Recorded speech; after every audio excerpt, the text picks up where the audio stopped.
Bonjour à tous, c'est toujours un plaisir de vous retrouver. Ah tiens, je vais tourner l'appareil, voilà, comme ça, vous verrez mieux. Ce sera peut-être plus juste dans ce sens. Voilà. Alors, aujourd'hui, on va continuer dans la nature. Ouais, vous voyez comme sont beaux ces arbres. En fait, compte, tout est beau dans la nature, mais soi-même aussi. Ce qu'il y a, c'est qu'on se réfère toujours à une forme.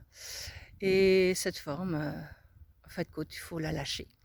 Cette nature que vous avez en vous, elle vibre tout le temps et elle se manifeste à l'extérieur de vous.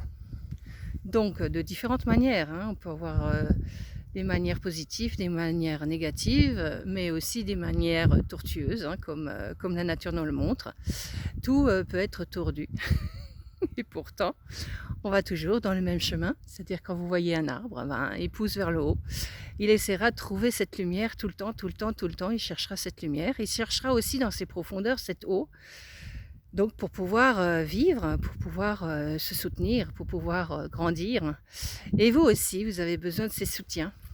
Et ces soutiens, ben, comme on est dans la matière, on va essayer de les trouver à l'extérieur de nous. Mais en fait de compte, la réalité, c'est de pouvoir les trouver en soi. Et quand on commence à trouver en soi, ben, on trouve tout en soi. C'est-à-dire qu'en fin de compte, l'extérieur va nous montrer là où il faut aller et qu'on a toujours la capacité de se ressourcer partout. Partout, partout, partout, et non pas forcément seulement dans la nature, mais dans ce que vous êtes au quotidien. Donc voilà, dans cet endroit magnifique que vous voyez, eh ben, l'endroit magnifique, il est en vous.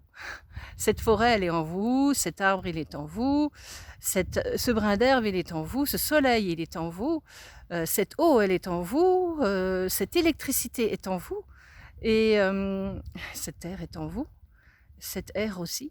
Donc voilà, on a tous les éléments et l'éther. Et l'éther, bah, c'est quelque chose qui doit se construire. Et donc, qu'est-ce que c'est que l'éther? C'est la création, tout simplement. Donc, qu'est-ce que vous allez créer? Regardez un peu tous ces espaces qu'il y a partout. Et qu'est-ce qu'on va créer? Qu'est-ce qu'on va créer? Il y a plein de choses qui ont déjà été créées, qui sont peut-être pas de nous, et qui sont manifestées à nous, pour nous mettre dans ce schéma de construction et nous empêcher de créer encore quelque chose qui vient de la conscience et non pas de la manifestation, de l'astral, de quelque chose qui a été limité. Alors bien sûr, il y a des beautés magnifiques, des choses splendides. Mais pourquoi on les trouve splendides? C'est parce que c'est nos émotions qui les traduisent de cette manière-là. Donc on traduit toujours encore d'une certaine manière les choses. Et plus on va les traduire d'une certaine manière, et plus elle va se manifester d'une certaine manière. Donc toutes ces conceptions que vous avez de la vie, elles se manifestent d'une certaine manière.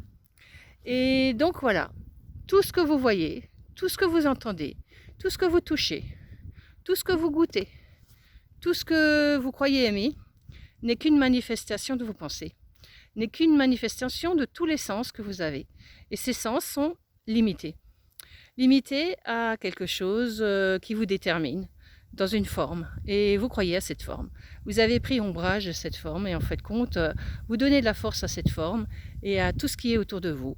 Et en fin de compte, c'est pas ça l'important. C'est sentir en vous vers quoi vous devez aller. Quel est l'objectif de la conscience et pas l'objectif de ce que vous avez besoin, de ce que vous voulez, de votre désir, de votre plaisir, mais de ce que la conscience attend de vous. Et pour être en phase avec la conscience, qu'est-ce que c'est que cette conscience? Cette conscience, c'est ce qui vous relie à tout, au tout, ce qui vous relie à l'univers, à votre savoir, à votre présence et à ce que vous devez émettre. Parce qu'on est en fait compte à la base des émetteurs et on réceptionne. Et on réceptionne tout. Comme une radio va réceptionner des ondes, et ben nous on va réceptionner exactement la même chose. Plein de choses, plein de choses, plein de choses. Et dès qu'on s'arrête à quelque chose, c'est une catastrophe parce qu'on va dramatiser. Alors bien sûr, on va s'arrêter au bobo de la famille, au bobo du travail, au bobo de quelque chose. Ou alors on va s'arrêter à l'amour. L'amour qu'on croit être à travers quelqu'un d'autre. En fait, compte, l'amour passe à travers soi et c'est quelque chose qui est une conscience intelligente et non pas une conscience d'émotion. Voilà. Et c'est c'est pas évident à comprendre tout ce schéma de construction dans lequel on a été plongé depuis notre enfance. Et on a cru qu'on devait rester dans ces manières de fonctionner. Et en fait, quand on peut en sortir. On peut en sortir tout doucement, chacun à son rythme. Bien sûr, les émotions vont être bien présentes puisqu'on a été habitué à ça. Notre mental qui nous raconte des bêtises aussi, parce qu'on a été vraiment impacté par ça depuis tellement d'années, depuis tellement de siècles, depuis tellement de millénaires, qu'on a du mal à savoir faire autrement et à laisser le vide en soi. Regardez, quand par exemple vous êtes avec des personnes, automatiquement vous allez parler, et quand il y a un vide qui se crée, qu'est-ce qui se passe? Très vite, il y a quelqu'un qui va se mettre à parler, et puis les autres aussi. Parce qu'on a du mal à voir le vide. Ah, il y en a qui arrivent à rester dans le silence, oui. Alors vous allez dire, oui, soit ils vont faire la méditation, soit ils sont dans un monastère, soit ils sont dans une église, dans un lieu de culte. Là, ils arrivent à faire silence. Mais en fait, il ne faut jamais silence. Regardez un petit peu votre esprit, comment il travaille. Vous n'êtes jamais dans le silence. Même ceux qui méditent, ils ne sont pas dans le silence. Ils croient l'être dans le silence, mais ils ne le sont pas. Parce qu'ils sont plutôt dans une frustration de quelque chose qu'ils doivent dominer. C'est vrai, c'est cette domination qu'on a en soi.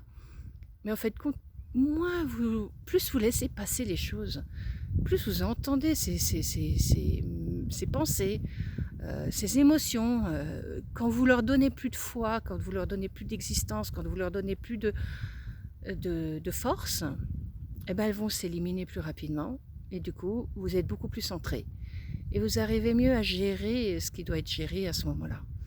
Et vous pouvez continuer dans la vie, dans ce que vous êtes en ce moment, dans ce que vous faites en ce moment, dans qui vous êtes là, à l'instant.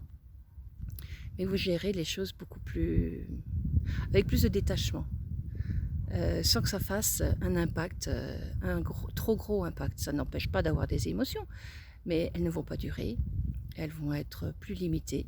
Et votre mental, elle donnera plus de force à ça. Parce que le but, c'est ça, c'est que le mental ne prenne pas cette émotion et la grossisse encore plus. Parce que moins elle sera forte, cette émotion, moins l'impact sur le mental sera là. Et donc, plus vous serez détaché, plus vous irez vers ce qui est juste. En vous, à travers tout ce que vous vivez, à travers tout ce que vous ressentez, à travers tout ce que vous touchez, voilà, à travers tous vos sens. Et vous sentirez de plus en plus ce savoir qui viendra. Ah ouais, c'est ça. Et c'est ça. Et ceci. Et c'est cela. Et vous sentirez que ça passe plus par la pensée, que c'est quelque chose qui est évident, qui est immédiat. Et peut-être que vous perdrez de la mémoire, ce qui est une bonne chose. Vous ne perdrez pas de la mémoire comme Alzheimer, vous perdrez de la mémoire parce que cette mémoire n'est plus nécessaire, puisque cette mémoire vous a impacté depuis tellement de temps que vous croyez que vous en avez besoin. Et vous vous rendrez compte que vous n'en avez pas besoin pour exister, et que vous existerez de mieux en mieux sans elle. Alors bien sûr, c'est tout un chemin, c'est tout un travail sur soi. Et toute votre existence ici, travaillez bien là-dessus, parce que ça vous permettra de grandir en vous, de reprendre contact avec vous-même, ce que vous avez toujours été, et ce qu'on vous a, je dirais, sucré quelque part.